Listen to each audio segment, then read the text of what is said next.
morning, everybody, and good morning. Before we start, I just wanted to set a bit of context and some ground rules for our discussion. To our panelists, our audience today is primarily private equity investors who, over the last 10 years, have invested more than $50 billion in about 1,400 private companies that employ more than 1 lakh people. So clearly, this is an important asset class, albeit new, and an important stakeholder in any economic policy discussion in the country. Considering the private equity investors, we also would like to focus our discussion more on the specifics of business policies rather than broad economic ideologies or, like I joke, principles of capitalism, crony or otherwise. So with that, let me start straight away, and we will not have an introductory speech from each one. We will just dive straight into discussions. A week ago, a head of a private equity fund in Mumbai, who's probably here in the audience today, said he's considering relocating and becoming a non-resident, moving his family and wealth outside India. When I asked him why, he said he fears an Arab Spring type event. Meena, I want to get you in first, considering your party is the newest, and it's fair to say there's considerable curiosity amongst this audience about your party. Amidst fears of witch hunter businesses, accusations of confusing protests with governance, there is some skepticism about what the Aam Aadmi Party stands for in terms of business climate. How are you going to convince this private equity fund manager not to relocate? Thanks, Praveen, and a very good morning to all of you. I think you've raised two very interesting points, and they actually resonate across the country. So if you go to a village in India, what a parent wants to do is to relocate their children, if not themselves, to a city.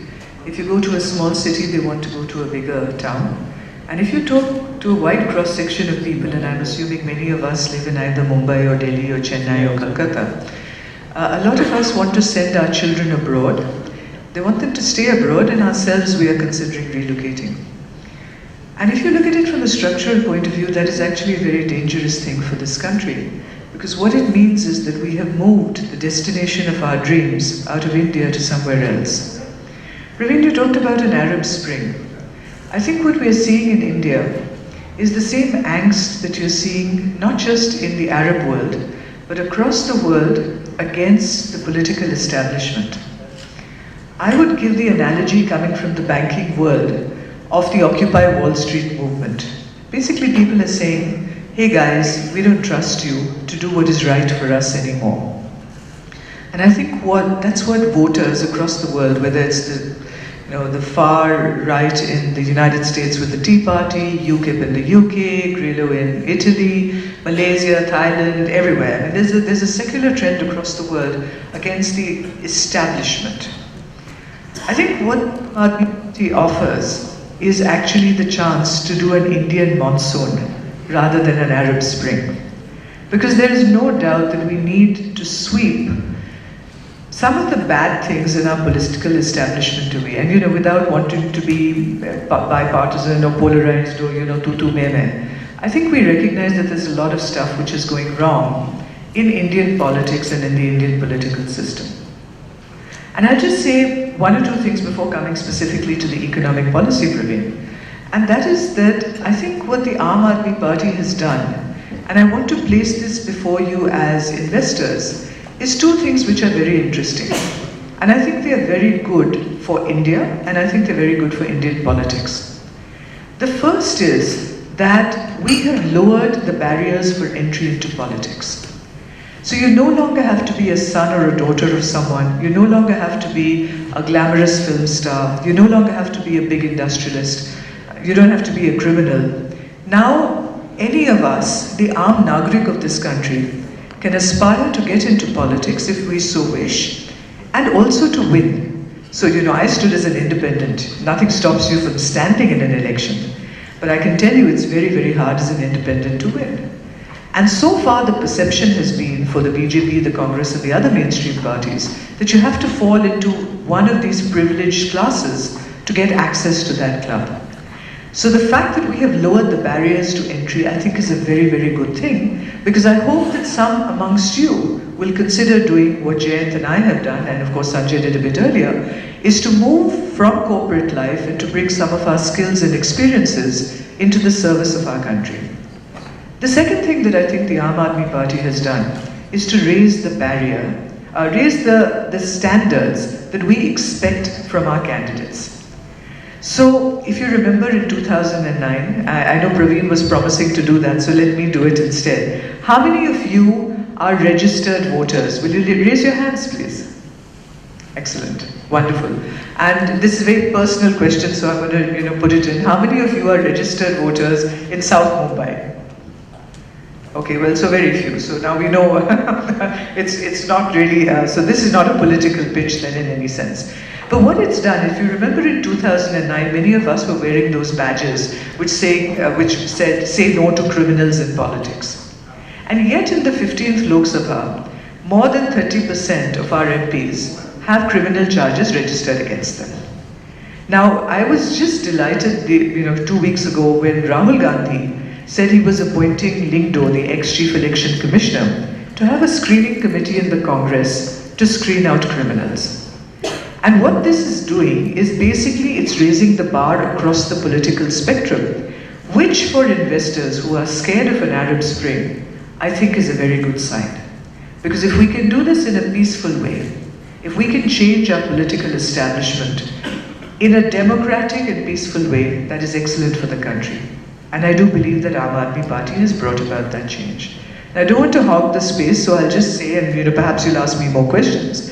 I think a lot of you may have seen Arvind Kejriwal speaking at CII, and some of you may have heard about Yogendra Yadav's talk yesterday.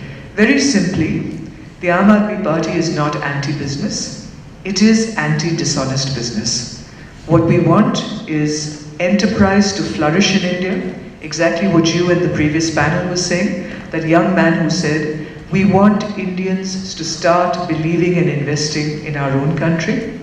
We stand for transparency, for accountability, for a level playing field, and for no crony capitalist behavior. Let me stand. I know we can jump on a lot of points that you've raised, but before that I want to actually bring Sanjay in, considering there seems to be an underlying premise here that UPA 2 at least was asleep at the wheel when it comes to steering the economy. And considering it's just a week more, let's not go into what could have been better and all of that. How are you going to assure investors that UPA 3 or third time is going to be different, if at all? Thanks, Praveen. I would like to, I was listening to the panel discussion before we stepped up, and somebody mentioned that, when you look at a stock or you look at your investment in private equity, you look at it with a certain time horizon. If you're looking for a quick buck, you have a very different strategy and a mindset towards that investment. And you're not talking about stock here. You're talking about probably one of the most exciting emerging markets in the world. I can at the very beginning take the bull by the horns. And to answer the question that you asked Meera earlier, if anybody here in this room, himself or herself, or is advising any client to relocate abroad, I think you're doing a cardinal sin. And the reason for that, I don't want to get into the details because you do your research enough to know that India is like a real long-term bet that is actually in the medium term has actually begun to deliver fairly strong. I'll give you an example. If you look at the 10-year tenure of UPA, right now, obviously, with a very fanatically, pessimistic media and I will be very open about it to tell you, a very obstructionist opposition. Despite that, you cannot take away a certain reality. And the reality is that in the 10 years that we have been there, we have performed. And the statistics bear it out. So I'm not going to get into a political rhetoric here. It's election time. Are you saying more of the same? No, I'm saying here that if you look at the focus today, everybody's talking about the last 2 years being slower. But you've got to recognize that it has been a realistic global challenge. I mean, everybody here would be more than aware of what we went through after 2007-8. Are there challenges? Yes. But to answer your question for the future, I think what the UPA brings to the table is frankly a very progressive, forward-looking government. We are very confident of a hat trick.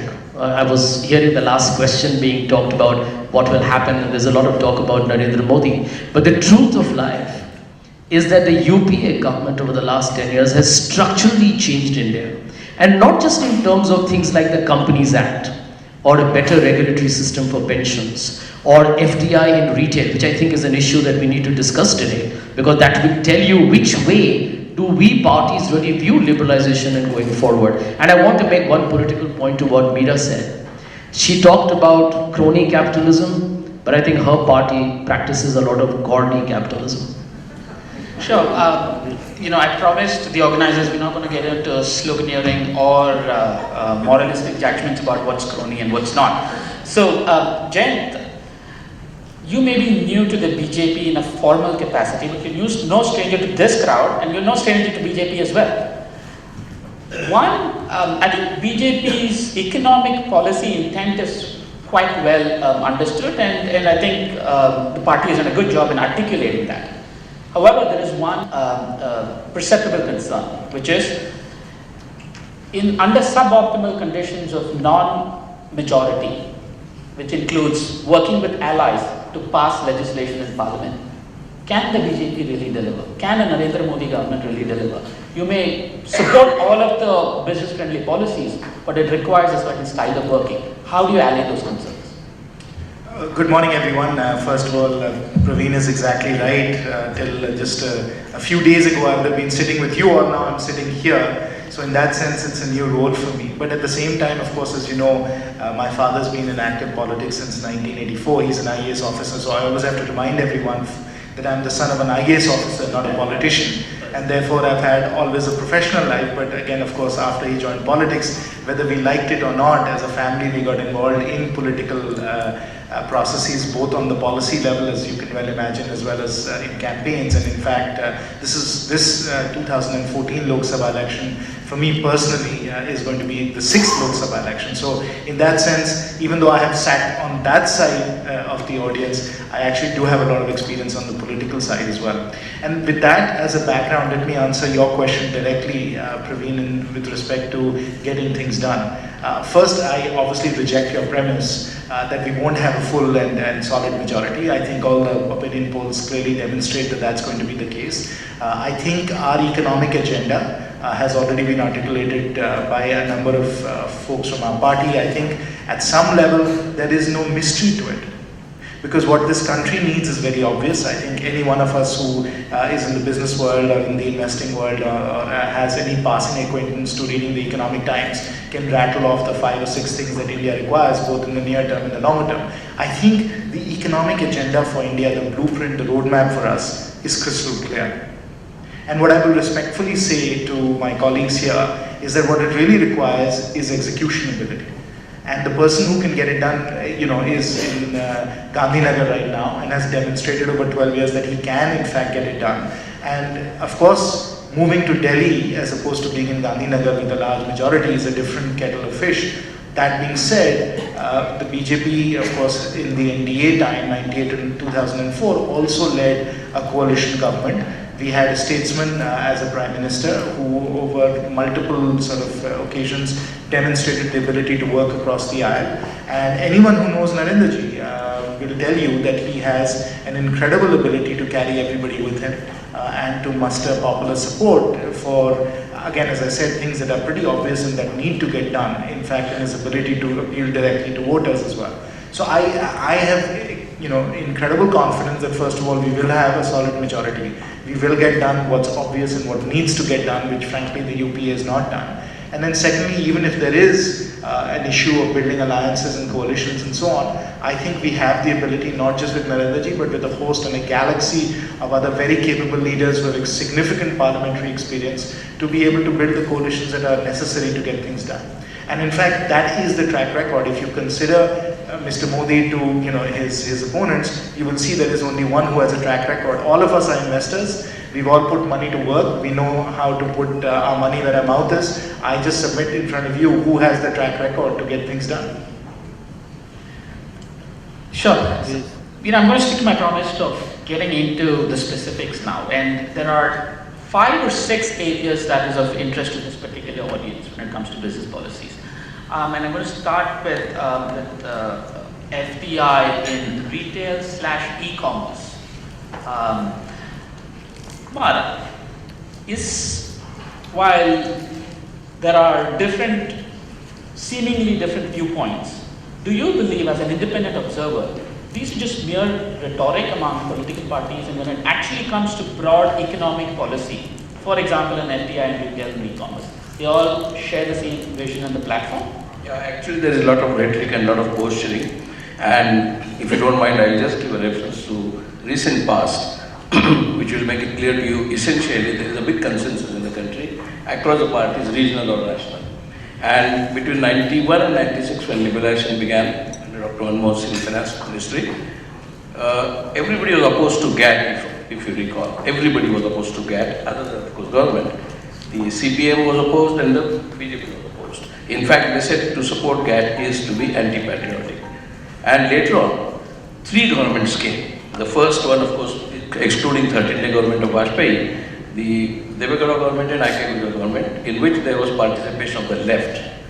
And came 98 BJP government and again 99 BJP government, and all of them supported WTO, all of them supported liberalization, and in fact, BJP pretended as if they invented liberalization and said Shining India will bring their votes in 2004.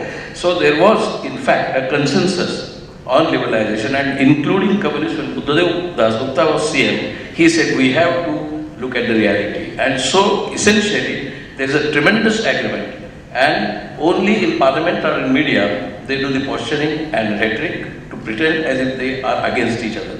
There is common agreement, and therefore a large number of people in this type of gathering always look at rhetoric as policy and posturing as essential position of the parties, and they must not look at that. And I don't think listening to TV debates will enlighten them at all, because listening to TV debates will only increase the panelists or their own BP, and nothing more than that can actually happen.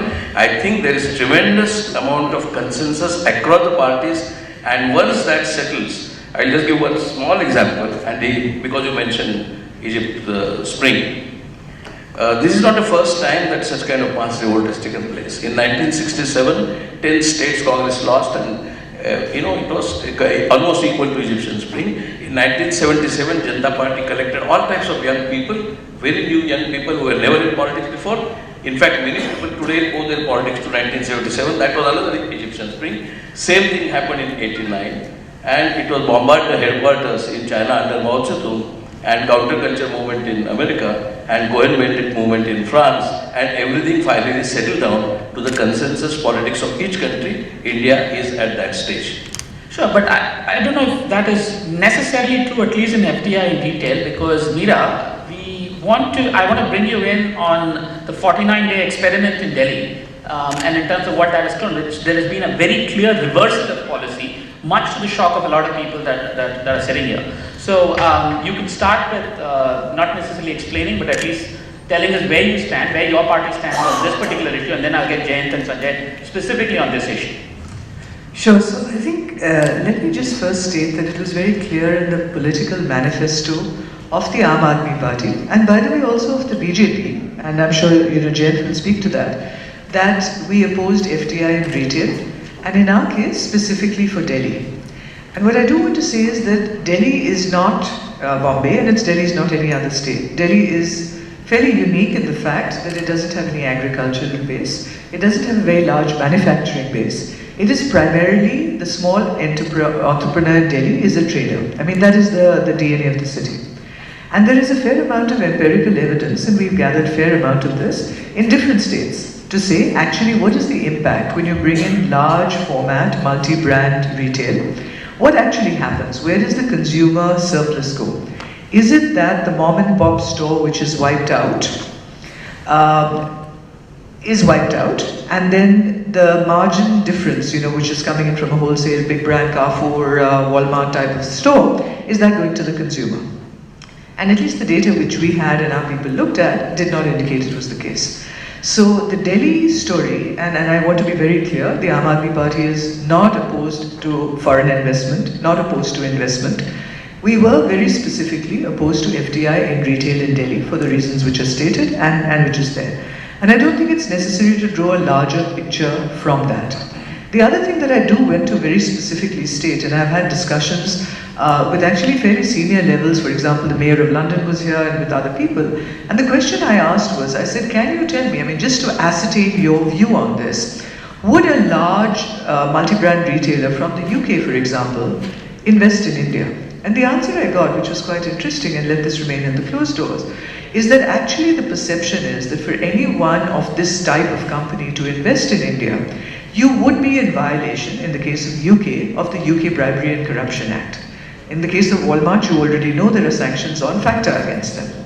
So the Indian environment is perceived, rightly or wrongly, as an environment where if you want to do business of any significant scale and size, you have to bribe people. Okay? There's not a value judgment on India. That's what is the perception. And I think if you talk to Indian businessmen, some of them would say that. And so the real issue is this, that you can have a policy, will it result in execution? Does it go to the fact that we have reversed a policy? But it was in our manifesto.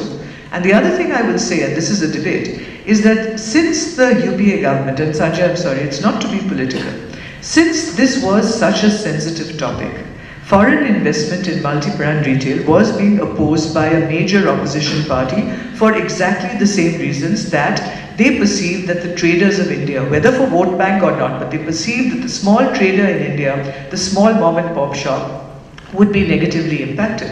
And there's plenty of empirical evidence, say for example from Thailand, to prove that that would be the case. Since it was such a sensitive issue, should this have been passed by an ordinance of the government? These are the kind of things that you really need broad-based consensus on. Otherwise, you have these reversals of judgment, where two parties have clearly said, and by the way, Narendra Modi has also not done it in Gujarat. Sure. So I'm just saying, let's be very straightforward about it. Speaking for the Aam Aadmi Party, it does not mean that we are opposed to FDI in retail everywhere. We will come with a view on that. It does not mean that we are opposed to FDI in other areas, and e-commerce could be one of them. And it does certainly not mean that we are opposed to investment. No, I think there are two separate issues, Meera. One was the reversal of policy itself, and the second is, stand on FDI. And I want to bring Jayant in before I come to you, Sanjay. This notion, I know the BJP is opposed to FDI in retail. What is this notion about foreign multi-brand retailers taking away jobs, but Indian multi-brand retailers not taking away jobs? Can you explain that? Yeah, there's a very simple answer, and we've seen that over and over again in the way industries evolve. I think our view on multi-brand retail has been very consistent over a long period of time, because our view is that there is already significant change happening in multi-brand retail and retailing in India. We have a number of Indian corporations that are already extremely active in multi-brand retail. They don't lack for know-how, they don't lack for capital, they don't lack for expertise. They've shown that they can build very large-scale businesses very quickly. So at some level, we don't particularly see any need for foreign direct investment when there is already so much domestic investment going on.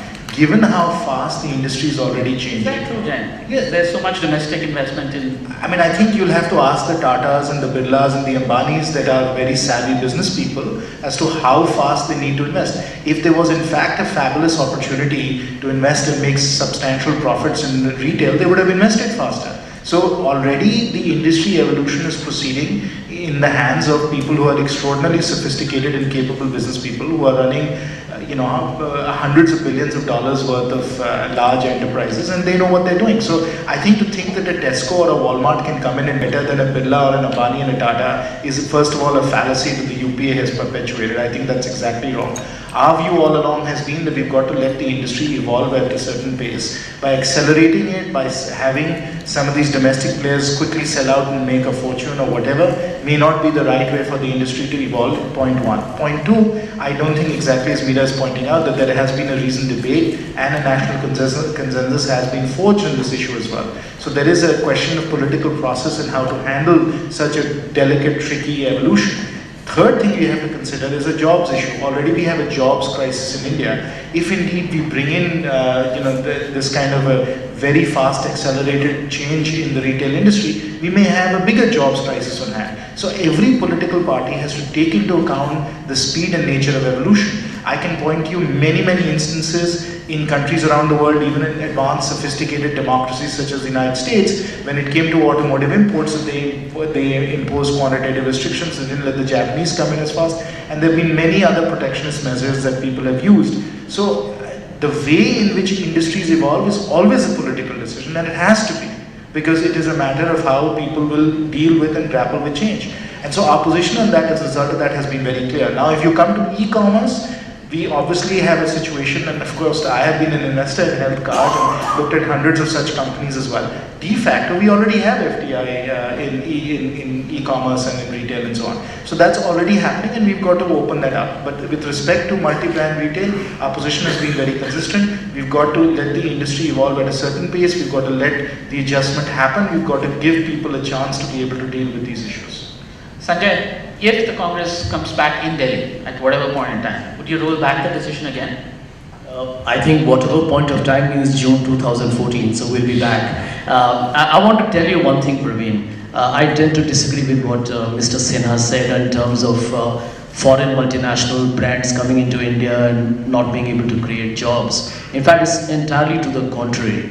I believe, it's important to understand that India, and let me tell this to all the investors in the room, is far too significant and formidable now an economic player in the international markets to be scared or apprehensive of a Walmart or a Tesco, etc.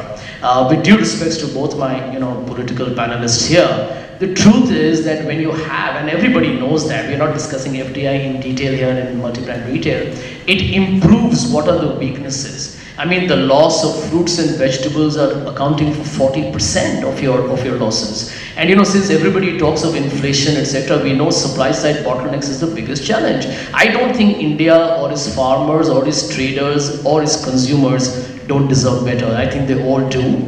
The UPA, and I want to make this point, Praveen, because that point, Jane's point is domestic businesses can invest. Why do you need the foreign? Well, let me tell you. No, let me There's 100% FDI allowed in agricultural infrastructure, in cold chain, in supply side investments, and so on. Why hasn't that happened? And are you telling me that Tesco and Walmart can invest in India better than the Ambanis and the Birlas and the Tatas? Yeah, if you can just give me some uninterrupted time, because I didn't take the luxury of an interruption.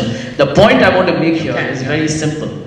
Is the fact that today, if you look at the domestic investors in retail, why don't you look at the balance sheets? Why don't you look at the P&Ls? And the real challenge in terms of jobs, the significant challenge in terms of jobs is the fact that today manufacturing has become more capital intensive. It is natural because everybody has got to look at productivity and shareholder value. So that's natural. So jobs is a separate issue we can discuss. It's critical. We are not denying that. But on the FDI and multi-brand retail, I want to make this big point, and I think investors need to take note that here is the single largest opposition party wants to be in government in 2014, and it actually, after it gets passed in parliament with this government of ours, it could have done it through an executive order without a debate, but we still put it in parliament. It gets passed, ladies and gentlemen, in parliament. And what do their leaders say? Their leaders tell us that in the event that we come to government in 2014, God forbid it won't happen, we will reverse the policy. Now tell me, what kind of a signal is that sending out to the foreign investors? I think that's a very pertinent point that we need to look at. And one last point. If you look at when they were in government with Janta in 1977, who drove out IBM from India? Who drove out Coca-Cola from India? They were party to that decision.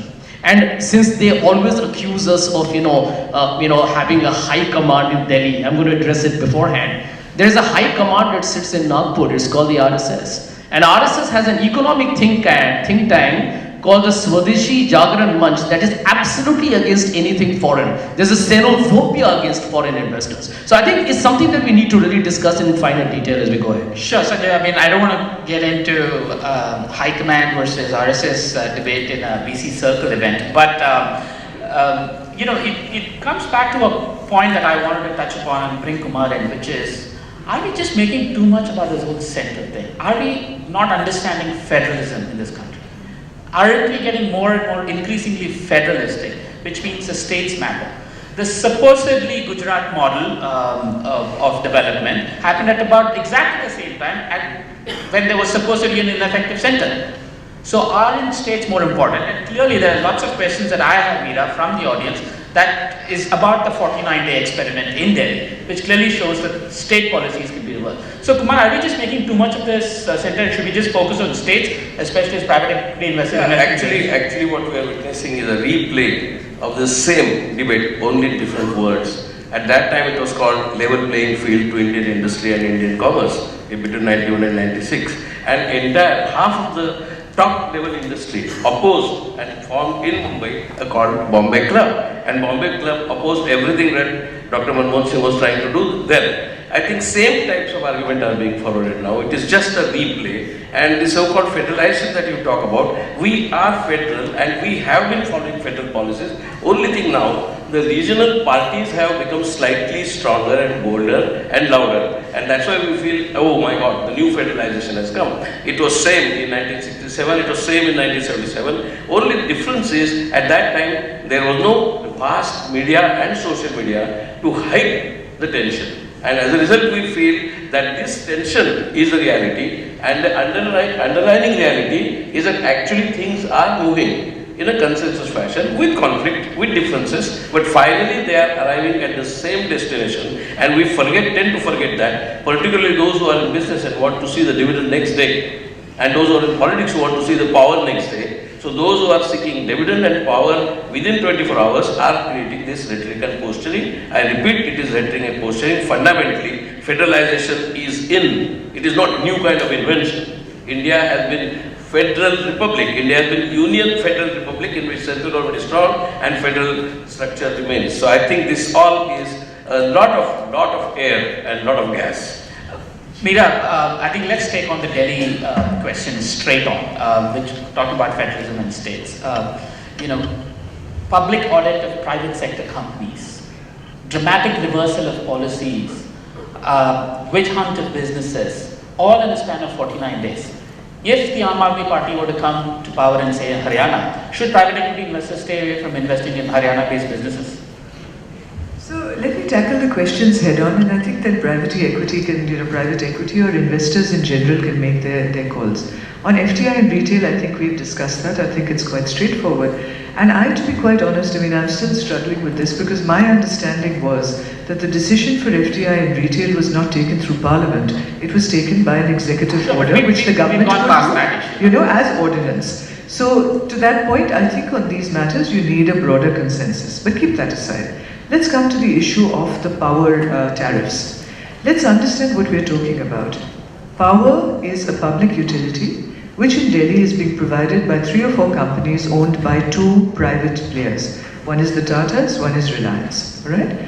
The stand of the Aam Aadmi Party was, and by the way, if you have friends and relatives in Delhi, this is the common belief of the average person in Delhi. One, that his or her meter is tampered. And in the old days, it was the consumer who was tampering with the meter by putting chewing gum on it. Now the belief is that the DISCOM is actually tampering with the meters. That is the belief. The second is that the accounts of the Reliance company, BSES and Yamuna or whatever it is, are being fudged. And what does it mean being fudged? That they are not showing the income they're receiving and that they are padding their expenses. And as you know, power tariffs in India are passed through. There is no complaint against the Tata companies. Now, what Aam Aadmi Party said then, and they raised it, many times, was that this should be subject to a CAG audit. So, whether this is true or not, why should we have this in the public domain in a tutu meme discussion? Let it be audited, all right? And when we say that income is not being shown, let me give you an example of what we believe to be fudging. The Delhi airport is showing a bill of 0 rupees. Now, you and I can say that that is simply not possible. I mean, the Delhi airport clearly should have a power bill, for example. Electricity expenses, whether it's in the power purchase or whatever it is being fudged. And then the third, which to me is more shocking because I've spent a lot of my time in project finance, NTPC is the power supplier. Now you have Reliance, which says that we've drawn up losses of some 70,000 crores and we're not going to pay NTPC. So you're overcharging, or so-called overcharging the consumer, you're not paying the power distribution company. The second private player in Delhi, who by the way never got circles on a preferential basis, does not have either of these problems. Its books are healthy, it's paying the power provider, and it's not overcharging customers. I think as Indian citizens, I mean, this is what we talk about. We talk about a level playing field. A level playing field is not for one company. A level playing field is for the Indian consumer. You invest in markets everywhere in the world. We have plenty of laws in India. We don't have effective regulation. That is what any decent private equity investor, any investor should want. Sure.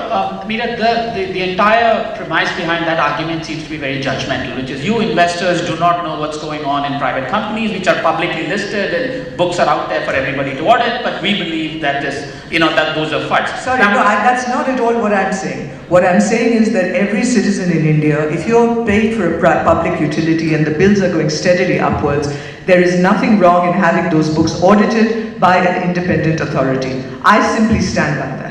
It's not judgmental in any sense of the word. Jen, considering all of those statements are true, which there is books that are presumably fudged, would the BJP support a government intervention into audit of a publicly listed company? Would you support that action? Well, I think if you have to compare the record of governance of the BJP, either at the state level or at the national level as shown in 98 to 2004 with what we saw in the 49 days of the Aam Aadmi Party, I think that record would speak for itself, right? I mean, ultimately governance is a serious business. It's not about dharnas. It's not about getting out the highest ratings possible, because frankly I think all of us saw through what the attempt of the Aam Aadmi Party was in Delhi, which was to basically sort of position themselves for the national elections. So clearly they were not interested in governance, they were just going for as high ratings as possible and to secure whatever audience that they could for what they were doing. On the other hand, if you look at what we've done over time, and for instance Gujarat is an example, or Madhya Pradesh is an example, Chhattisgarh is an example, we have worked in a responsible way over a long period of time to ensure that there's 24/7 electricity in every home, in every village, because you ultimately have to deliver results, and that's what you have to be counted on. And I think the election results that we just had in the 4 states demonstrated that, is whenever we've had a chance to govern, we've shown that we can deliver results for people in a sustained way and work on behalf of the people. That's what governance is about, and that's whether we were to come to power in Delhi or not. I think whatever the issues are that people are bringing up, we are responsive to the people, we are focused on good governance, we are focused on development, we'll see what the issues are, and then as a responsible party of governance, as we've demonstrated, we will tackle those issues and resolve them. That's what our responsibility is. Sanjay, assuming states, taking the argument that states are far more important than the center, businesses that are present in and are doing business in strong, stable states are much more likely to do well. There is this perception that the Congress-ruled states are not as federalistic in that sense, because they still have the high command. They still have to report to the high command, and chief ministers can be changed at will. And a clear example of that is what happened yesterday. So businesses in Hyderabad, in Andhra Pradesh, suddenly were blindsided by this push from above. Would you accept that? And if so, is there any thinking within party circles to actually devolve power more to the states? Well, I can tell you right at the very beginning, that allegation or statement is totally inappropriate, and I'll tell you why. You'll hear a lot of people talk about a couple of states that the BJP ruled, government in Chhattisgarh and Gujarat. But the states that have actually done the best in FDI, in human development indicators, are being Congress-ruled states. Delhi has the highest per capita income ever.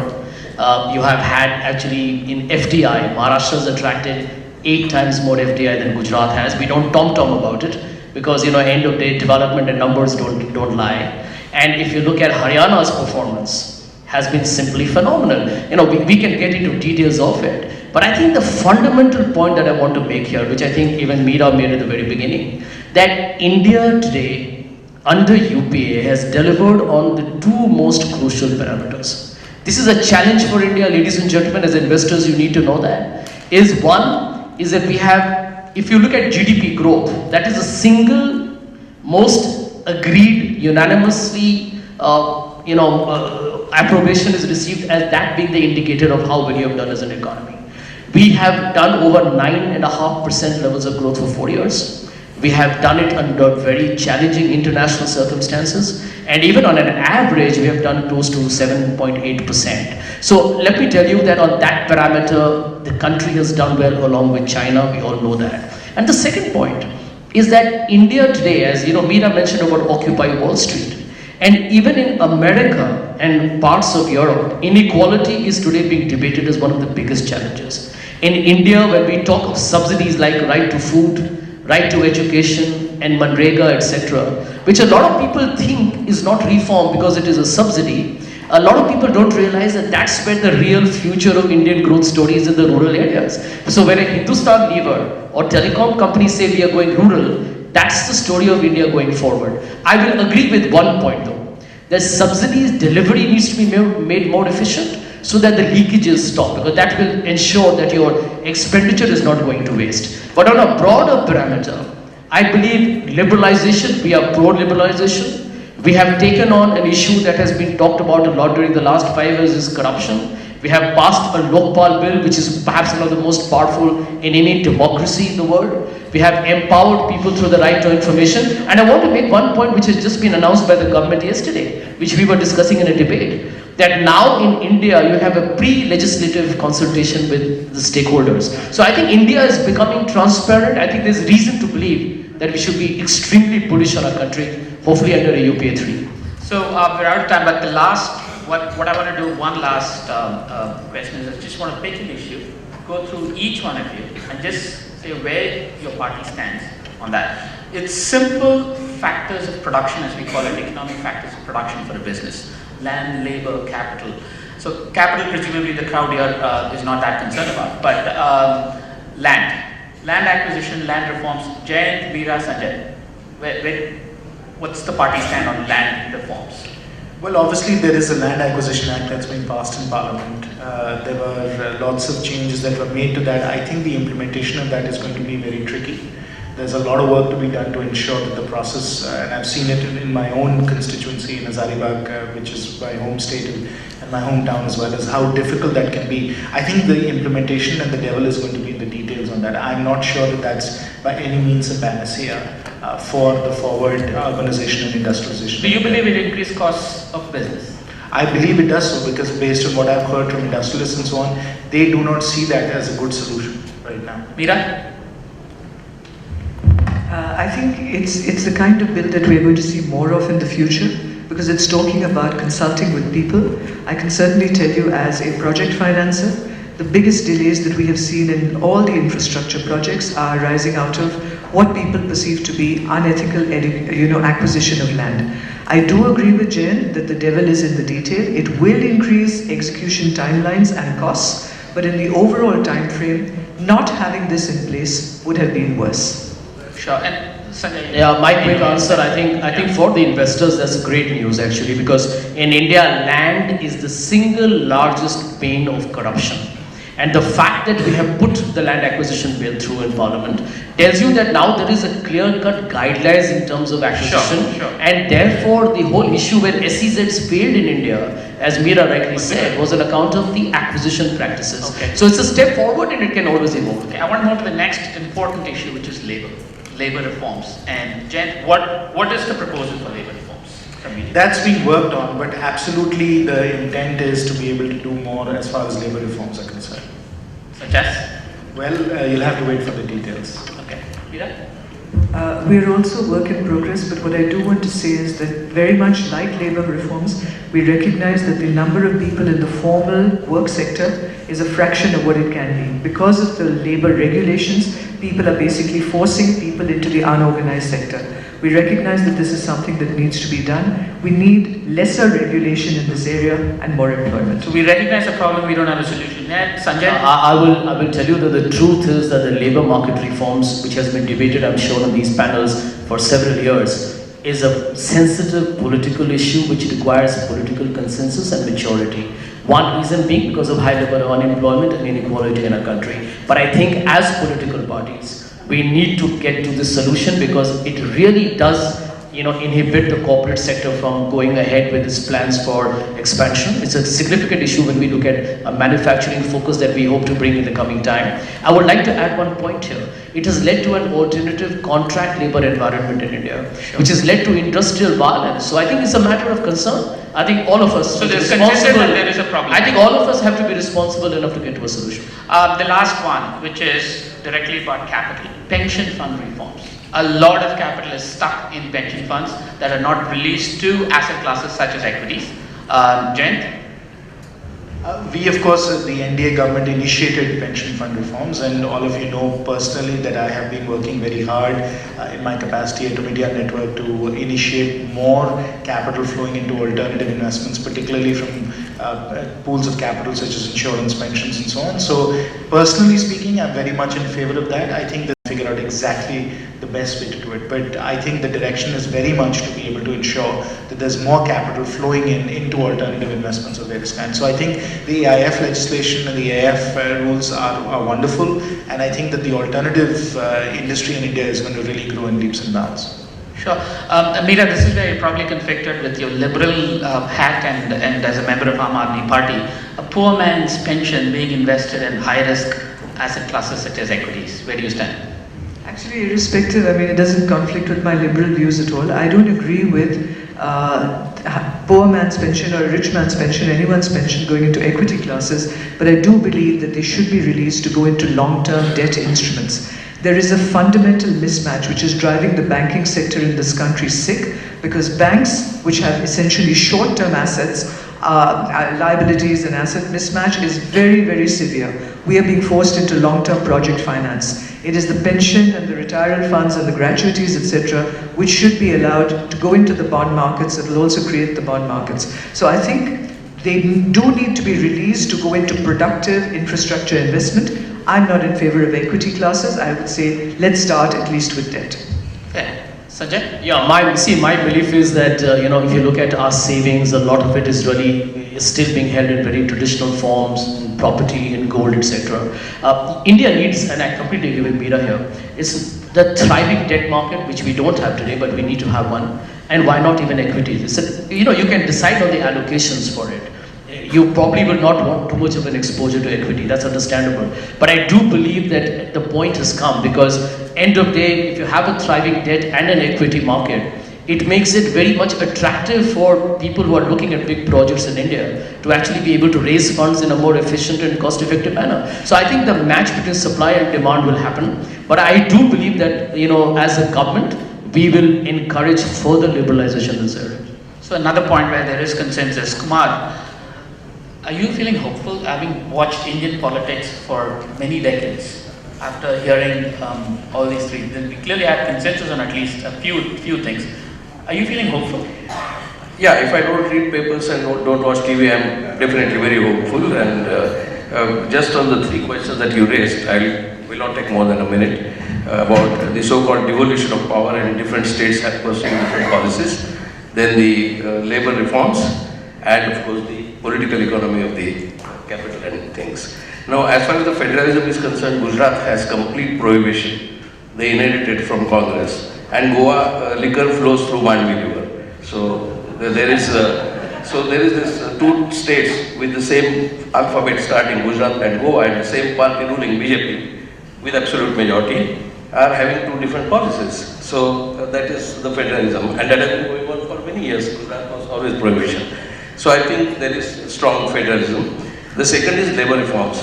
Fortunately or unfortunately, according to me, unfortunately, the trade union movement is dead. And we talk of labor reforms only from unidimensional corporate and capitalist point of view. That is wrong. AAP is accused of being leftist or communist or something. They are certainly not. I don't think AAP has taken any single trade union issue ever since they came to power or ever since they were formed. And there are too many labor issues in too many. We talk about manufacturing sector without talking of labor reforms from the labor point of view, from the organized trade union point of view.